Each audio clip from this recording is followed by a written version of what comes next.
trust me, we will tell the Welcome back, guys. This is episode number 2 of I Am, and today we're gonna talk about some of the things we wish we knew earlier, or some of the things we wish we learned earlier. I'm here with Wembo. Yes, yes, man. Yes, I'm excited to be here, man. To piggyback on to what's been going on. So our episode number one introduction is on YouTube right now, and we've been getting a lot of love across all our social media, from Instagram, TikTok, WhatsApp, everywhere. So we've had a lot of encouraging messages. It seems like a lot of people are really interested in what we're talking about here. So we're excited, and we're going to be bringing you more. So please stay with us in this journey. Yep, more is coming. More is coming. Definitely appreciate the love that we've gotten so far. Yes. Again, most of the things that we talk about is often from our experience, based on our knowledge. And one of the things as to why I do, at least why I'm doing this, is given the fact that I truly believe that there's something that I can always learn, whether it's from your experience, from what you know. There's always something to learn here. And I'm pretty sure I'm gonna learn a lot even from the people who do watch these videos, and perhaps they make a comment or they left some sort of comment on any of the videos. There's always something to pick up, something to learn overall. No, absolutely. Earlier in the first episode, I kind of mentioned earlier. I said, "Hey, look, I'm afraid of comments." I know I made a side note. I said, "Hey, I'm afraid of bad comments," but there have been some really encouraging ones and some corrective ones, of which we're gonna really take into account and to when we're doing these videos. So we're really appreciative of the love and all the encouragement that we receive. So I'm excited. So that being said, this is our second episode. And in our second episode, we really decided to take ourselves back. I know we're not in our 60s, I know we're not in our 50s, but at least in our 20s. And in your 20 is when you kind of, you're getting close to that 30 mark. You're really getting a little bit serious about everything right now. But we want to take ourselves back, starting from ideas in high school, junior high, middle school, back when we were young, and we wanted to take ourselves back and actually think about, reflect on that, and say, hey, look, what could I have done better earlier? Right? So Mhm. some of us have done some of these things, some of us did not do some of these things when we were young. So, coming back and having that reflective view mirror of how could I have done something differently to make myself or to position myself into a better situation, especially financially. I know we talked about that. We're going to Yeah. be heavily focused in the financial aspect on things. So today it's going to be one of those days where we talk about money habits we wish we knew. The first, the first kick I want to start with, and we can talk about this, Merci. I want you to start about this, right? So one of the things that they always say, and we always say this: pay yourself first. So when that comes up, what do you think about it? Is there something that you've done in the past? Yeah, 100. Paying yourself first is one of those things that it should be mandatory. It's one of those things that I actually wish I knew earlier, because from my first job, from my first side hustle back when I was in high school, I wish I paid myself first, but instead I paid someone else's first. I Right. paid someone else first instead of paying myself first. And how did I do that? Every time I get paid, I just buy new shoes, brand new shoes, and quite expensive as well. So paying myself first during that time, if I would have started earlier, I would have been somewhere different. Yeah. Because I never actually, because I didn't know like how, at least how that would have looked like in terms of putting my money to work, in terms of paying myself first. I'm a bit behind in terms of where I could have been, you know. Mercy, I would say this too. A lot of people when they're young, maybe you're in like 16, 17, you don't really see the need of saving. But Yeah, the you power of don't. compounding is one of those big deal. I mean, everybody should understand that compound interest is really, it's a magic. Imagine if you started saving when you're 18, by the time you're, well, let's say you're 15. Let's start at 15. Why not 15? Save a little bit, cut grass, go somewhere, get a couple bucks here and there, put it in your piggy bank, get a couple dollars here and there, work at McDonald's. A lot of us did work, in the restaurant and different things. If you watch the first episode, you know a little bit about my background and how I worked. Save up, put some money here and there. But it's not about that. A lot of people can do that. And I've Hmm. seen that even in our African community, a lot of people can put their money back. But the problem is they put the money in the safe, right? So they put money in the house and Yeah, the very value true. should not depreciate over time, right? So could you talk a little bit more about that? Because I feel like that's yes, that's not the purpose. Yes, you're saving, but because you're putting the money in the house, it's losing value over time. And by the time you're 18, you're thinking that value is still the same, but it actually depreciated. So how can we make sure that we're actually saving the right way? One thing I noticed, I feel as if within our community, a lot of people are not aware of how much money they're actually leaving on the table by having money in a safe at home. You know, I think perhaps it's this mindset where there's a sense of security. It's your money is there, you can just touch it, you can just grab it anytime instead of having to go to the bank. Yeah. But at the same time, if that money was in a saving account, or somewhere else where it can grow, you could have a bigger return overall. So it's something that I feel as if it's just within our community. Perhaps there's just that. If it feels more secure that your money is there, you can see it, you can touch it anytime you want. But we are missing out overall. All right. So the second thing I wanted to say, and this one is a good one. I actually like it. Living below your mean. A lot of people don't understand that saving is not just okay. After I spend everything else, and I'm going to okay. I've spent everything that I want to do, all the want. I've done all the want, and now I'm just gonna save the leftover. But no, actually, that's the opposite. What you want to do is actually live below your mean. So let's say in this concept, I always say this concept very, very well, right? And the rule is very simple. You gotta the 50% of your money, right? That 50% goes in your bills, and you pay for your house, you pay for your car, you pay for all the things that you need. And then for the want, that's probably a 10%. Give it a 10%. Take a couple bucks, throw in there. It's fine. It's okay to look good and nicey, especially if you're like middle school, whatever, all that stuff going on in high school. But that 20% of your money, that's what you're saving, no matter what. So I always say, a lot of people, they say, oh, I'm saving. But what they're actually doing is that they're taking that little small leftover from all the Yeah, expenses that they already done that they didn't need to do, and they're just saving the leftover. It's not that. It's the idea is to live below your mean. That way you're able to save more than you're actually spending. Does it make sense? 100%. That really makes sense. Is I think it's within human nature to just want, if to have this impulsive spending, you want something, just get it. You don't want to. It takes discipline to save. Let's be honest. It takes discipline. Yeah. Me right now, as I am, there's some things that I want that I just can't have because they're not within my budget. They're not within where I want to be financially. So I have to put those things on the side. What drives me crazy is when people do live above their means. Mm-hmm. For instance, someone makes $50,000 a year, Yes. but somehow feel as if it's financially okay to finance a car that's custom that's the same price as their yearly salary. Financially, pretty much destroying yourself at that point. It doesn't make any sense financially. On this day and age where we have the powerful technologies in our hands, right? We're talking about application like Rocket Money. Even some of the bank accounts have started to implement some of this feature where you can actually track every dollar. In the past, it was a little bit hard because you have to put an Excel file, maybe create like a formula. What I had done when I was in high school, kind of in between high school and college, I'm trying to figure out my money. I'm trying to see like, okay, how much I'm gonna do, like because I'm trying to go to college and everything. I actually went on Amazon and you can buy an Excel file that's like already budgeted. So it's like Hmm. they put formulas in there and everything, and like you pay for it, and then like you download this Excel and you like plug in your numbers, and they like will tell you like, oh, you're under budget, you over budget, and that's okay. But that becomes a little bit difficult when you're trying to track everyday expenses. For example, you're going somewhere, you swap your credit card, right? Like you're going out with friends and everybody grab a piece of pizza. I mean, you want to look cool with that. You swap your card. Especially if you're in college, you go to a bar, get a couple beers, you swap your card.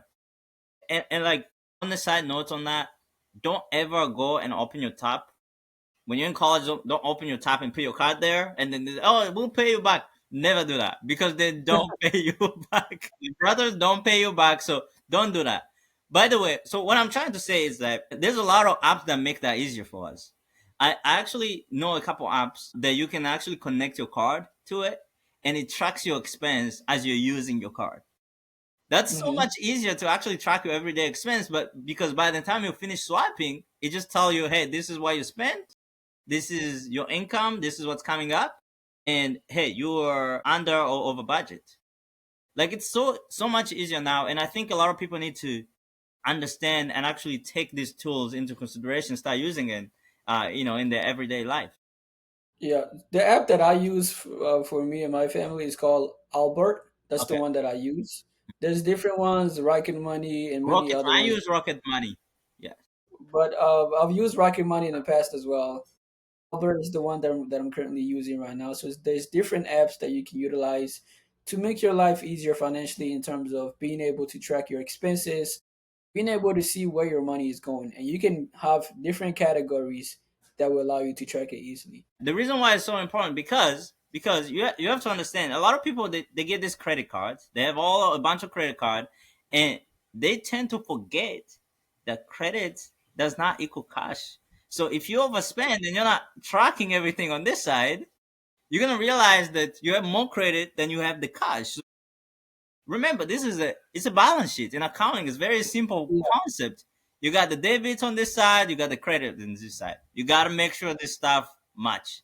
And on the other side of the equation, for those who understand, there's a part of the equation that says equity. So the equation is like this. I'm gonna break it down for accounting people so that they understand. Equals liability plus equity. What does that mean? So your asset should equal all your debt plus your investment, which is the equity part of things. To balance this equation, you have to make sure your asset should be as same as what you are saving, which is the equity part of the equation, and all your liability, which is your debt. So what I mean by this is that when you have your assets, that's your, let's say, you only have one source of income. Let's keep it simple on that perspective mhm, of that accounting equation. Keeping it simple, you only have one source of income. Let's say you make $4,000 a month. Just keep it simple. That's an easy math, to use. $4,000. That's what you make. You do have loans that maybe $3,000. And then your equity in that situation is $1,000. That's just very simple. So now, when you spend more on the liability side, your equity will have to go down. And if you do, let's say at the end of that month, you spend $5,000 and your asset is literally $4,000, you are literally $1,000 in debt. And not to bore everybody in the map is that you have to really think about that. So you're thinking about credit as your expenses, and you're thinking about debit as your income that you're earning on this side. So these two has to balance. And when they balance, the answer equals to zero. Whatever excess that you have on top of that, that is your investment. That's what you're saving. In order for you to get to that, you have to track every single dollar that you're spending. That way, you know how much debt you have versus your asset that's coming in. And whatever you have left over, that's your investment right there. So I'm not going to go into a lot of math, but as you understand, it's very clear. Tracking is so important. When you're saving, you have a lot of money left over for you to then use for your equity going forward. yeah, I see you, and you got something to say. I saw you biting your tongue on that one. yeah. So and again, we can this definitely connect to our next topic when it comes to saving. A lot of people just when it comes to credit card, they just use them as if it's money that you don't have to pay back, or it's money that it's not your money. It's not. Someone is lending you that money. It's not money that is yours that, hey, I use this money, I don't have to pay back. No, it's money that you have to pay back. So it's quite important for people to utilize credit as if it's a debit card. So if you don't have the money in your account, don't purchase anything with your credit card if you cannot pay it back. Credit is one of those things that if you don't take care of it, it's gonna butt you in the butt. Oh my gosh. And we have to talk about credit because a lot of people don't understand this. A lot of people think that it's something that you are born with. A lot of people think that because you have rich people, that's where you get credit. I mean, no, anybody can have credit. It's all about how you actually use it. Can you explain a little bit? I want the audience to have this concept of what is it? right? So when you talk about credit, I know it matters so much, especially for a lot of people who are trying to build equity, build generational wealth. You have to have good credit. And how do you do that? There's so many people who made many terrible mistakes in the past with credit. They don't understand that if you don't pay a bill or a loan, that there's consequences to that. So I want you to just like expand onto that. Talk a little bit about that specific topic, and we can maybe expand a little bit more on that. Yeah, so credit is quite important, to be honest. I always say when we were in school, we have GPAs. These GPAs determine, okay, this is the smart student, this is the trustworthy student. It gives you an idea of like, okay, perhaps based on this student's grade point average, they might be in this category. I feel as if credit is the similar thing, but for adults now, right? Credit determines how trustworthy you are when it comes to lenders, when it comes to cars, when it comes to even when you're applying for an apartment. That determines how trustworthy you are. And a lot of when a lot of people utilize credit in a way where as if it's a money from their uncle that they don't have to pay back, it can definitely bite you in the butt. So utilizing credit, people have to be smart in terms of knowing that hey, this is money that we have to pay back. Because if you're not making your payments on time, if you're not actually paying that money back, it's gonna affect your credit score. If you affect your credit score, now you affect everything in terms of what you can qualify for. Yes, Now banks are gonna if they lend you money, they're gonna charge you higher interest rate. interest rate. Yeah. Speaking of interest, the interest on these credit card is Oh just my gosh. ridiculous. It's crazy. What, 21%, or some go even up to like 35%. Yeah, some even go higher to 30 something. It's Crazy. just ridiculous, man. Imagine paying that interest rate. No, in fact, imagine if you me personally as an investor who put money to work, if I had if I knew somewhere where I can earn 31% interest, that's a good return per year. My goodness. Give me 10. Give me Per year. 10%. That beats the market pretty much. So now imagine you paying someone 30% per year. Mhm. That's just ridiculous, man. The credit is quite important in determining what you qualify for in term, and also the better credit you have, the less interest you can Can pay. qualify for in I, terms I of wanna certain I wanna things. add into the topic of credit, and I really want to speak of a story that relates to me and a lot of us here. So I know for the audience who follows us, they remember a little bit about our past. We from a refugee camp, came in this country. You pretty much came and have a blank slate.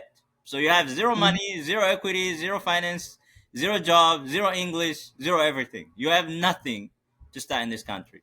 But what Yeah, you do have that a lot of people don't think about, and I think a lot of people don't know about, is a debt. So you don't just fly to America for free. So you have this company. I'm not sure it varies depending on where you're coming from, but mine was the Episcopal Church of New York. And what they do is actually this is kind of their little business. So they take refugee from these countries, and then they pay for your flights. And your flight could be somewhere around 3,000 per person, up to even 4,000. Some of them even 10, depending on that, the cost of that. So they pay for your flight, but eventually when you get here, you get to pay that flight back. So when you're coming into this country, 0 day you already have debt. It's not You're not a zero, but you're like literally a negative on day one. So you have to be careful about that. And I think they talk about that in the seminars before you come here. They explain to you, but nobody's listening. Of course, like what are you telling me? I'm going to America. I don't care. Whatever it is, what it is. But when you come here, you gotta take care of it. And the one thing I've noticed about the Episcopal Church, they don't really care about you know educating you on how can you make sure, how could this hurt you, and next thing you know, you're trying to buy a house, you put it in, they tell you, oh, you have a 300 credit.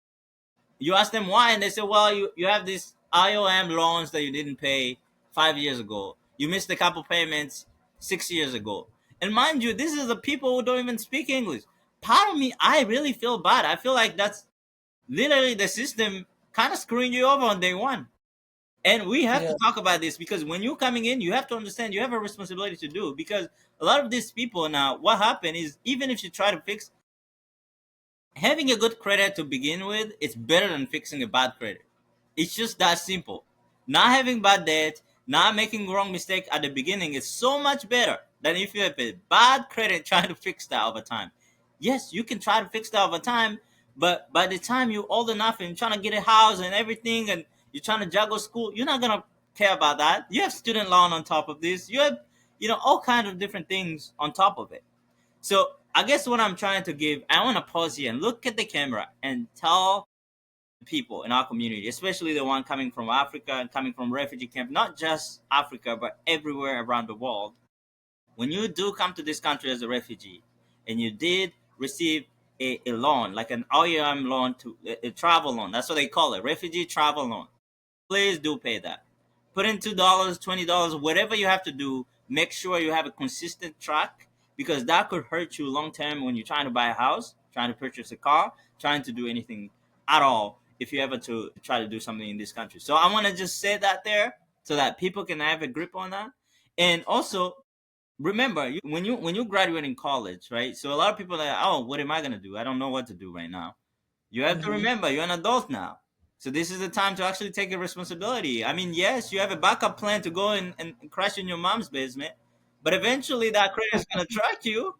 You got to make sure you're making the best decision here at the beginning. Like, hey, if you have a credit card, make sure you make those at least minimum payments on time, right? If you do have a car loan that you took, make sure you have a pretty solid arrangement on how you paying for that. The next one Yeah, I want to say, let's talk about need and want. Mercy, I want you to kneel on this.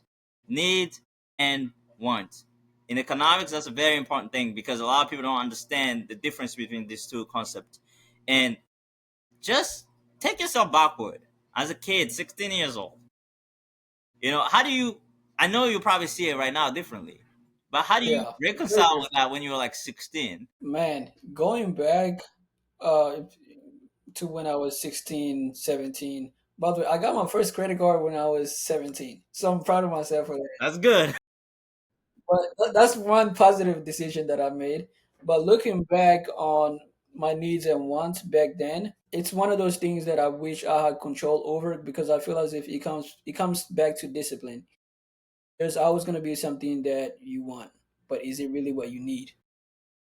There is a huge difference between need and want. Yes. It's the 16-year-old me pretty much didn't You care don't know about the difference. what a need or a want was. It Your didn't head falls matter. backward there. In fact, I feel as if during that time, it felt like everything was a need. I need a PS4. Yeah. I need to buy this new game that's coming out. It felt like everything seems as if it was a need, but in reality, it was not. It was a want. What I needed was food, a shelter, have clothes. Those were the needs that I needed back then. And it's one of those things where I wish I was more disciplined back then in terms of actually my need versus my want. Do you think Because now, do you think your parents could have done something different or told you something oh different? yeah, Yeah. 100%. I personally have this belief that just me personally, the moment I hit puberty, now holding myself accountable, not my parents. Yeah. That's just how I personally approach my life. It's like the moment I hit puberty, it sounds ridiculous, but this is, for me at least, I always tend to hold myself more accountable than anyone else. Like, because my life is my life, I have a huge impact in what happened in my life opposed to anyone else. So, of course, there's some things that my parents could have done. Even now, there are certain things that they may not know about that I'm now aware of. But I feel as if back then, at 16 years old, I knew I Yeah. could have done better. Yes.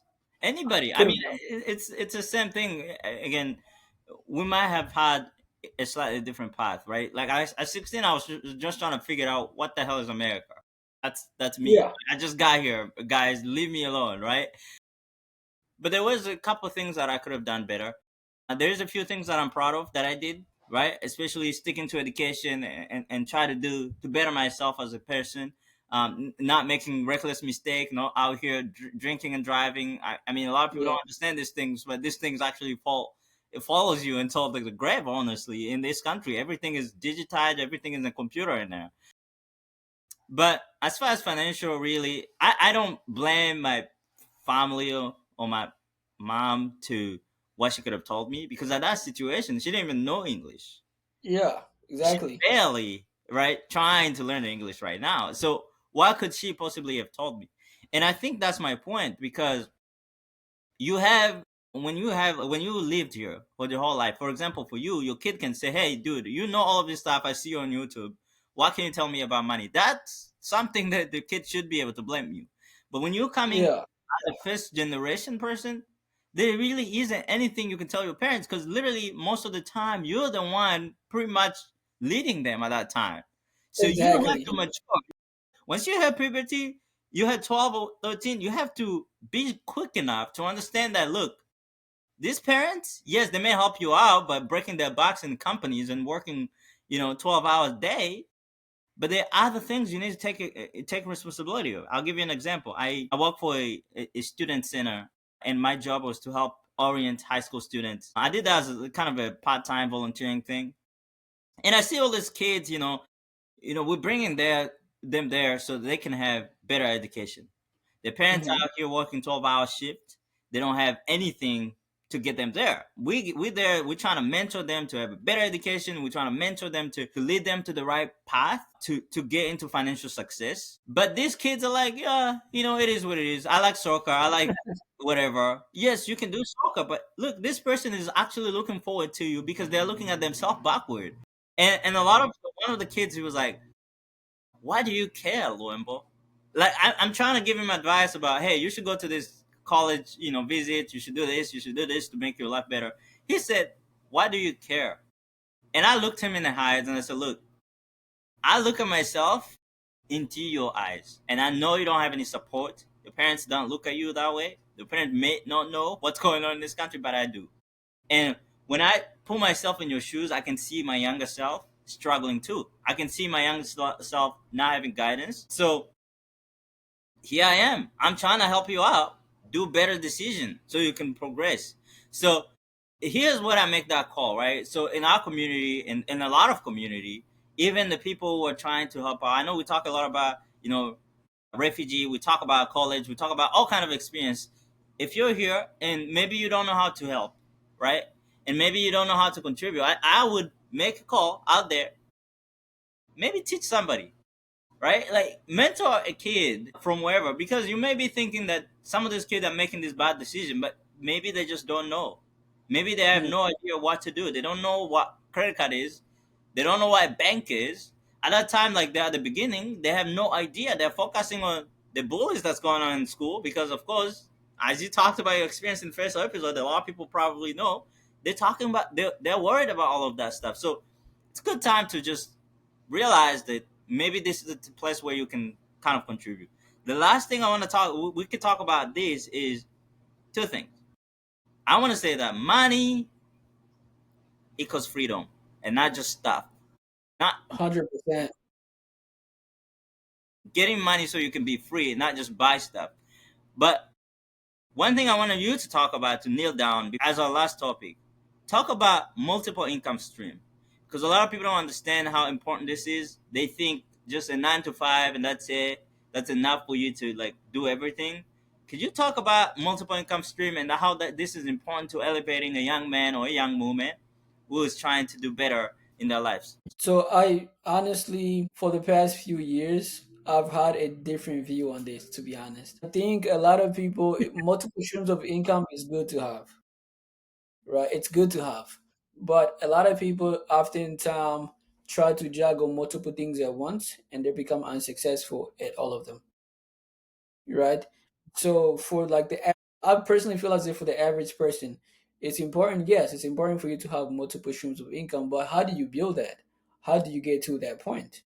And one of the best way to get to that point is to maximize one income, where it's Right, your biggest income, right, right? Maximize one income where it's your biggest income. Then utilize that to maybe diversify and have some assets that produce some sort of income. For the last year or so, I'm starting to love real estate like crazy, bro. yeah, I'm trying to even go deeper into real estate because I'm realizing, you know what? This is nice. It's nice. So, well, it's nice to have multiple streams of income, and other people need it. But it's important for a lot of individuals to learn a skill set, Yes. a high earning skill set that allow you to make more money. They use Because the yeah, you money. can have multiple streams of income, but what is it if you make it $40 a Yes. month or $100 a month when you could have one income that's making you 10 plus grand per month or Yeah. something? Well, it's important, but I feel as if it's sometimes important to focus on one area, maximize that, and then do something else, I agree or with you. put your money out somewhere else I agree instead of with you. trying to have multiple things that you're trying to juggle so you can Yes. multiple, you They know? say in Swahili, mpenda viwili kimoja kinamponyoka. And what I mean Yeah, means basically if you like two things so much, one is gonna fall off. I do agree with you on that concept. I feel like it's always meant, and I know we had this conversation before. I don't remember when. Multiple income stream. It's actually not a bad thing, but it depends on how you're using the idea of economic of scale. So, what is economic of scale? So, let's say I'm China or Congo or something, right? If I can produce something for $100 right now, but let's say Mexico can produce that for $20. There's no point of me producing that if it costs me $100 to make, right? Now, and I'm gonna pick it hmm back to multiple income streams. So if you're doing something and you're not maxing, you first of all you gotta have your main income. That's the first thing. You gotta have like, if it's a 9 to 5, it's whatever it is. You gotta have a main income because that's what's keeping you alive. You're paying your bills. You're paying everything. And 100%. remember, picking back to that idea of the equation that I talked about, whatever you have in your 20%, this is what you can use to generate that other income stream that you want, right? This is part of your investment. So you can use part of that 20% that you're saving for your investment to then create something for yourself, whether it's a business, whether it's something. That way you can have some sort of income on the side to make yourself better. So that's how it works. But you can't just have like this business here, this side hustle here, this side hustle here, and it's not making you any money. So like I agree with you 100%. I feel like this has been a very informative and very loaded episode. And I'm sure a lot of this concept we're going to be unloading them. We're Yeah, going to be going deeper into this. So like for example, budget is a whole topic, right? So credit, it's a whole topic. But just in yeah, the that's a concept, whole topic. yeah, just in the concept of the money habits, I think we were able to throw a lot of things at you. And if you're smart enough, please let us know what you want to hear. If you want to hear something about budgets, if you want to hear something about credit, we can go deeper into that. And I want you to understand, like we are literally the expert in a lot of stuff. We've done a lot of investment. We play with the stock market dangerously, in a good way. We play with bond market. We understand these things. So maybe next time bear with us here. We're gonna go through this. We're gonna unpack it. We're gonna learn more together, and we're gonna educate you as much as we can and provide you with experience. Remember, like all I always say, the goal is not to buy more things. The goal is to always buy time and choices. In what context? You want to retire early. That way you have time to enjoy with your family. That way you have time to travel. It's always about time. It's always about choices. Okay, do I want to drive a Ferrari versus a Lamborghini? That's choices. What makes you make that choice? It's all about how much money you have. So the money topic, the things that could, do you better. And I would say, in my opinion, if you listen and if you ask us, this is what we're telling you. At the end of the day, this is not financial advice. I don't think you should go and do whatever we're telling you to do necessarily.